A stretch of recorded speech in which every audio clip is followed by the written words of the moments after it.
अस्सलाम वालेकुम। उम्मीद करता हूँ आप सब खैरियत से होंगे।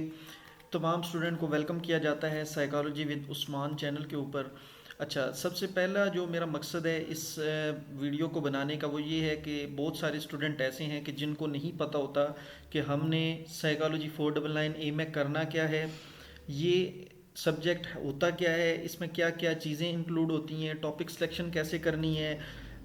जैसे ही सेमेस्टर स्टार्ट होता है तो क्या हमारी कुछ असाइनमेंट्स आ जाती हैं या हमने रिसर्च करनी होती है। ये जो जो चीज़ें इस पूरे सब्जेक्ट के अंदर इंक्लूड हैं वो मैं इस वीडियो के अंदर इंशाल्लाह डिटेल में बात करूँगा। टॉपिक सिलेक्शन से लेकर आपकी जो वाइवा होता है, जो वाइवा का पास का पी शो होता है, वहाँ तक की तमाम चीज़ें मैं इंशाल्लाह आपके साथ शेयर करूँगा। तो अगर आपने ये तमाम चीज़ें सीखनी है तो वीडियो को एंड तक देखिएगा। अच्छा जी, स्टार्ट करते हैं। सबसे पहले जब आपका सेमेस्टर स्टार्ट होता है, जब आप एलएमएस के ऊपर जब आपका सेमेस्टर स्टार्ट होता है तो सेमेस्टर स्टार्ट होने के 1 या 2 हफ्ते के बाद आपकी जो नोटिफिकेशन है वहाँ पर अनाउंसमेंट आती है। अनाउंसमेंट में यहाँ ये बताया जाता है जी कि आपको 3 दिन बाद या 4 दिन बाद या फ़लाँ डेट को, दिन को 10 बजे या रात को 12 बजे, ये 2 टाइम होते हैं। इस टाइम में आपकी टॉपिक सिलेक्शन ओपन होगी तो आपको 200 से 250 टॉपिक्स दिए जाएंगे। आपने उस टॉपिक में से एक टॉपिक सेलेक्ट करना होता है, ठीक है। अच्छा, पहले मैं इसका ओवरव्यू ये दे देता हूँ कि ये साइकोलॉजी 499 एक ऐसा सब्जेक्ट है जो कि एक कंप्लीट रिसर्च होती है। तो रिसर्च के कंप्लीट 5 चैप्टर्स होते हैं: इंट्रोडक्शन, लिटरेचर रिव्यू, मेथडोलॉजी और रिजल्ट्स, और 5वां चैप्टर होता है डिस्कशन का। तो आपका जो 499 ए है ये हाफ सब्जेक्ट है और हाफ सब्जेक्ट आपका होता है 499 बी। लेकिन आप जब तक 499 ए कंप्लीट नहीं कर लेंगे तो आप 499 बी के ऊपर शिफ्ट नहीं कर सकते, ठीक है। अच्छा, 499 ए में ये होता है कि आपने सबसे पहले टॉपिक सिलेक्शन करनी होती है, जो कि मोस्ट इंपॉर्टेंट काम होता है आपका। मेरे पास ये कुछ एक लिस्ट है जो कि मैंने लास्ट टाइम स्टूडेंट की जो टॉपिक सिलेक्शन हुई थी उसमें से मैंने ये निकाल लिए हैं। अगर किसी भी स्टूडेंट को ये लिस्ट चाहिए तो मेरा ये व्हाट्सएप नंबर दे दिया गया है, आप मुझसे ये लिस्ट भी ले सकते हैं, ठीक है। और मैं आपको साथ ये भी बता दूंगा कि कौन से टॉपिक्स आसान होते हैं, वो मैं इस वीडियो के अंदर भी बताता हूँ। लेकिन अगर आपको नहीं समझ आता तो आप मुझसे बाद में भी कॉन्टैक्ट कर सकते हैं।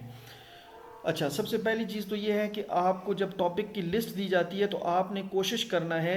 अभी मैं आपको 2 चीज़ें बताता हूँ। एक होता है, जो भी आपका टॉपिक होगा उसमें 2 मोस्ट इंपॉर्टेंट चीज़ें होती हैं। एक होते हैं आपके वेरिएबल्स, इंडिपेंडेंट और डिपेंडेंट वेरिएबल। दूसरा होता है आपकी पॉपुलेशन, कि मतलब आप किन लोगों के ऊपर ये रिसर्च करेंगे।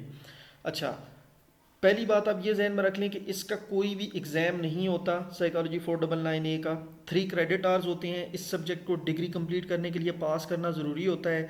इसका कोई CGPA से कोई ताल्लुक नहीं होता। लेकिन जब तक आप ये सब्जेक्ट पास नहीं करेंगे आपको डिग्री नहीं मिलेगी। आप 499 बी को पास नहीं कर सकते, आपको फिर एक्स्ट्रा सेमेस्टर भी लगाना पड़ सकता है, ठीक है।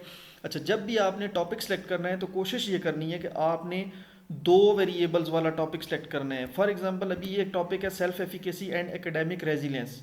ये सेल्फ एफिकेसी एक वेरिएबल है और एकेडमिक रेजिलियंस दूसरा वेरिएबल है, ठीक है। सेम इसी तरह अगर मैं थोड़ा सा नीचे आता हूँ तो आपको मैं बताता हूँ कि यहाँ पर 2 से ज़्यादा वेरिएबल्स वाले टॉपिक भी दिए जाते हैं आपको। अच्छा, थोड़ा सा और नीचे आ जाते हैं। ये आप देख सकते हैं: examining academic stress, career anxiety, self esteem among university students. अभी ये 3 वेरिएबल्स वाला टॉपिक है, ठीक है।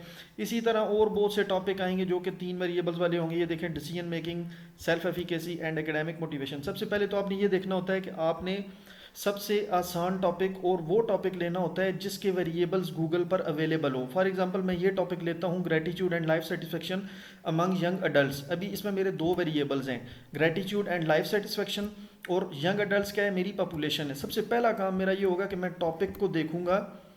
ग्रेटिट्यूड है, ग्रेटिट्यूड को मैं गूगल के ऊपर आकर यहाँ पर लिखूंगा ग्रेटिट्यूड। ग्रेटिट्यूड का जो मैं ढूंढूंगा वो ये ढूंढूंगा ग्रेटिट्यूड स्केल PDF, ठीक है। तो मैं यहाँ पर देखूंगा कि ग्रेटिट्यूड का कोई क्वेश्चनर PDF अवेलेबल है या नहीं है, ठीक है।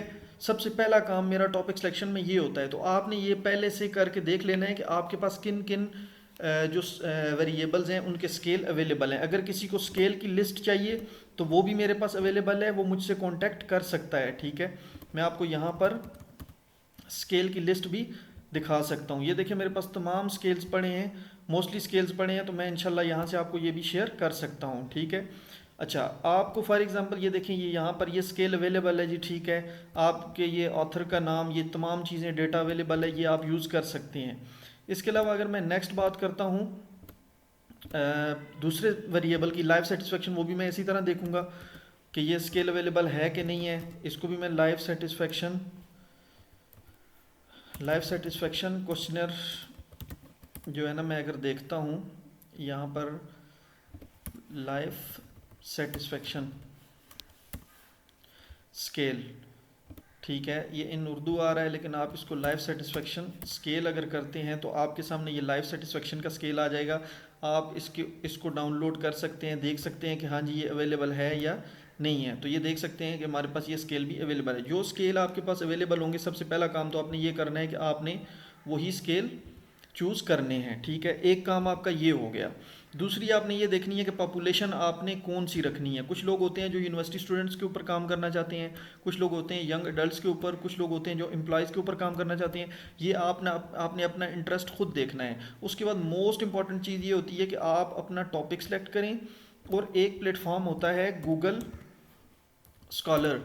गूगल स्कॉलर के ऊपर भी आपको बहुत जितनी भी प्रीवियस रिसर्चेज होती हैं वो यहाँ पर आपको मिल जाती हैं। फॉर एग्जांपल मैं कहता हूँ जी कि मुझे ग्रेटिट्यूड एंड लाइफ सेटिस्फेक्शन की कोई रिसर्चेज चाहिए, तो मैं यहाँ पर ये लिखूँगा तो यहाँ पर मेरे पास बहुत ज़्यादा रिसर्चेज आ जाएंगी। ये देख सकते हैं आप, काफ़ी सारी रिसर्चेज आ सकती हैं। मैं देखूँगा कि यहाँ पर मेरा इंटरेस्ट अगर इस टॉपिक में है तो मैं ये आगे चूज़ करूँगा, अदरवाइज़ मैं यहाँ से ये टॉपिक चूज़ नहीं करूँगा। अच्छा, जब आपका टॉपिक सेलेक्ट हो जाता है, फॉर एग्जाम्पल ये 210 टॉपिक्स हैं, तो सेम एक टॉपिक को 4 बंदे सेलेक्ट करते हैं। एक टॉपिक को आपने सेलेक्ट किया, दूसरे ने, तीसरे ने, 4 स्टूडेंट ने सेलेक्ट किया, तो ऑटोमेटिकली आपका ग्रुप इस जो टॉपिक होगा आपके सुपरवाइज़र के पास आपका नाम चला जाएगा जी कि इस बच्चे ने ये टॉपिक सेलेक्ट कर लिया है, दूसरे बच्चे ने ये टॉपिक सेलेक्ट कर लिया है। जब आप टॉपिक सेलेक्ट करते हो तो आगे सुपरवाइज़र का नेम भी होता है। पहले 40 टॉपिक एक सुपरवाइज़र के, दूसरे 20 टॉपिक एक सुपरवाइज़र को दिए जाते हैं, तीसरे सुपरवाइज़र को। इस तरह बहुत से सुपरवाइज़र को डिफरेंट टॉपिक्स दिए जाते हैं, और फिर वो जब आप ये सिलेक्ट करते हो तो ऑटोमेटिकली वो सुपरवाइज़र आपको फिर एक लिंक देता है एक टीम ऐप का। तो वो टीम ऐप आप ज्वाइन करके तो अपना ग्रुप बना सकते हो। आपके जो अदर 3 स्टूडेंट होंगे वो टीम ऐप में अवेलेबल होंगे, फिर आप चारों मिलके अपना काम स्टार्ट करोगे।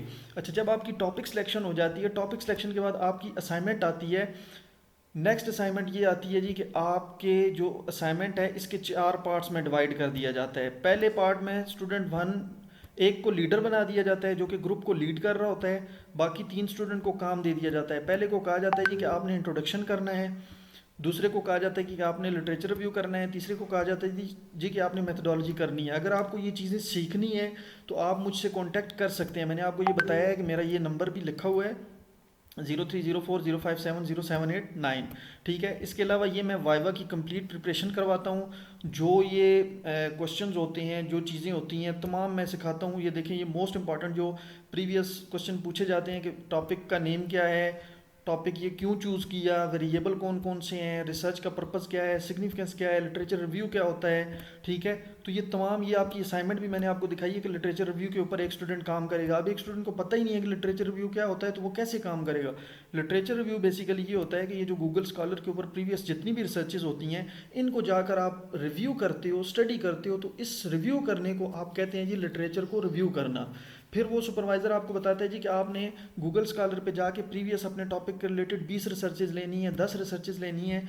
तो क्या ये देखें आपके पास है जी, ये 2018 की रिसर्च है, ये 2023 की या 2019 की। अगर आपका सुपरवाइज़र कहता है जी कि मुझे 2015 की नहीं, मुझे 2020 की रिसर्चेज चाहिए, तो ये कैसे मिलेंगी। यहाँ से कस्टम रेंज में आएंगे, 2020 लिखेंगे यहाँ पे, और यहाँ पर भी 2020 लिखेंगे, तो आपके पास जितनी भी रिसर्चेज होंगी वो सारी की सारी अपने टॉपिक के रिलेटेड 2020 की आ जाएंगी। ये आप देख सकते हैं। ठीक है, ये यहाँ से अगर ये तमाम चीज़ें अगर आप सीखना चाहते हैं, आपको कोई आइडिया लेना है, तो आप मुझसे कांटेक्ट कर सकते हैं। ठीक है, 499A में यही मेन चीज़ें हैं, मैं आपको बता देता हूँ। एक तो ये इंट्रोडक्शन करेगा, दूसरा लिटरेचर करेगा, तीसरा मेथडोलॉजी करेगा, जो ग्रुप लीडर होगा वो स्केल्स वगैरह ढूंढेगा, और साथ में क्या करेगा, फॉर्मेटिंग वगैरह, कंपाइलिंग वगैरह करेगा। ये 3-4 असाइनमेंट्स आती हैं। उसके बाद ये 3 असाइनमेंट जब आपकी होती हैं ना, तो इसमें बार बार अमेंडमेंट्स आती हैं। सुपरवाइज़र कहता है जी कि इसमें कुछ